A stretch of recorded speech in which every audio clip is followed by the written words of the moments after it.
friends, welcome back to my kitchen. If you're new here, my name is Jen. I do cooking, canning, and food preservation videos every Tuesday, and I do garden vlogs every Friday. I hope that you'll consider subscribing and sticking around. Today we're going to be making some roasted salsa verde. I'm using everything in this recipe from my garden except for the cilantro and the jalapenos. I had a little bit of a peppergate this year, and all of my jalapenos turned out to be banana peppers. But that's okay, we're still going to do this. So I'm going to start off with 2 onions. Now my onions were pretty small this year, so I'm using 2, but if you have large onions, just use 1. This recipe is super flexible. You can alter the amounts of the ingredients to suit your personal tastes, so just keep in mind I'm making this for me and the way I like it. For example, I'm leaving the seeds in these jalapenos before I roast them. If you don't like super spicy food, feel free to cut them in half and seed them. So I'm adding 4 jalapenos. I'm leaving the seeds in. As I said, I like spicy food. To my pan here. And then I'm also going to add a green tomato. Now that might sound odd, but my tomatillos this year, because it has been so hot and so humid, did not get very big. You can see them in the bowl back there. They're very small. And altogether, you really need about a pound of tomatillos for this particular recipe. So I'm also going to add in a green tomato, which is similar in flavor to a tomatillo. Not quite. It's not exactly the same, but it's close.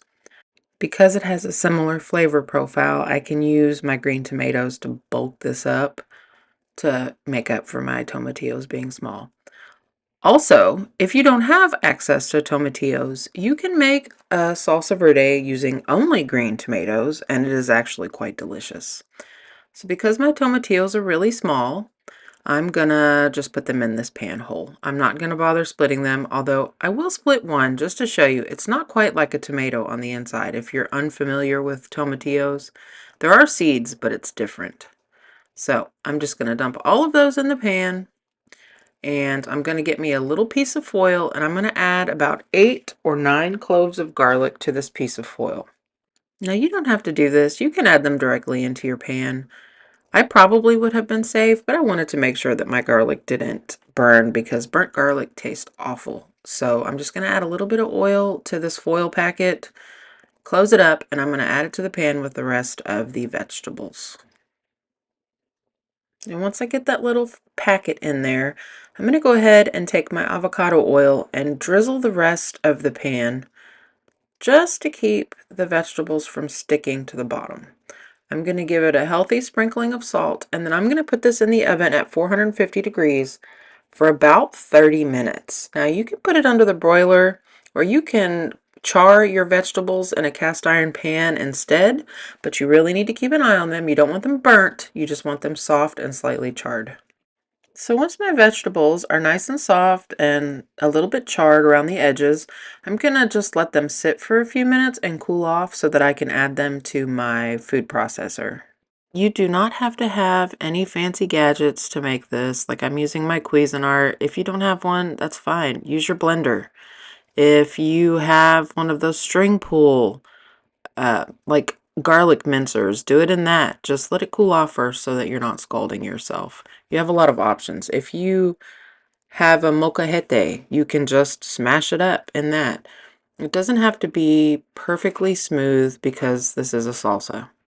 Now, I advise that you save the drippings from the vegetables until after you're done blending it to see if maybe you want to thin it out a little bit. You can add those liquids in, and those have a lot of flavor in them instead of just using water.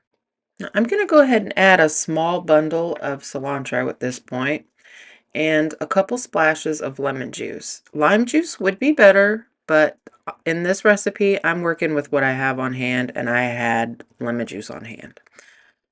And then I'm just going to give this a pulse until I have this the consistency that I want it to be. I do prefer my salsa to be a little bit chunky. If you like your smooth, let it go longer. If you want creamy salsa verde, you can even add an avocado to this after it cools off. But, it's your recipe. It's up to you. Make it however you like. And that's it. It is as simple as that to have fresh salsa verde. Now you can put this in the refrigerator and let it get cold before you serve it, or you can serve it warm like I am. I prefer it that way. Just remember that recipes are just guidelines and you can customize a recipe to suit your taste in any way you like. That's all I have for you this week, friends. Until next time, happy cooking.